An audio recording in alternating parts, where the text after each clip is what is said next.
Hi అండి. వంకాయ బంగాళదుంప మసాలా కర్రీ ప్రిపేర్ చేద్దాం. టేస్ట్ చాలా బాగుంటుంది. మీరు ట్రై చేసి ఎలా వచ్చిందో కామెంట్ చేయండి. పొయ్యి మీద కళాయి పెట్టేసి అందులో ఆయిల్ వేసుకొని సన్నగా కట్ చేసిన వంకాయలు ఇలా ఫ్రై చేసి తీసి పక్కన పెట్టేసుకోండి. అలాగే బంగాళదుంప కూడా వేసి ఫ్రై చేసుకొని వీడియోలో చూపిస్తున్న విధంగా ఫ్రై చేసుకొని తీసి పక్కన పెట్టుకోండి. ఇప్పుడు అదే కళాయిలో ఆయిల్, జీలకర్ర, చిన్నగా కట్ చేసిన ఉల్లిపాయలు, సన్నగా కట్ చేసిన పచ్చిమిరపకాయలు వేసి దోరగా ఇలా ఫ్రై చేసుకోండి.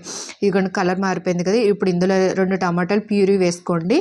అది కూడా ఆయిల్ పైకి తేలేదాకా ఫ్రై చేసుకోండి. చూసారా ఇలాగ ఆయిల్ పైకి తేలింది కదా. ఇప్పుడు ఇందులో అర స్పూన్ పసుపు, 1 స్పూన్ కారం, రుచికి సరిపడా ఉప్పు, అలాగే ధనియాల పొడి, గరం మసాలా వేసుకొని అవి కూడా ఫ్రై చేసుకోండి ఆయిల్ పైకి తేలాక. ఇప్పుడు 1 గ్లాసు 2 గ్లాసులు వాటర్ వేసుకొని మనం ఫ్రై చేసుకున్న వంకాయ బంగాళదుంప వేసేసుకోండి.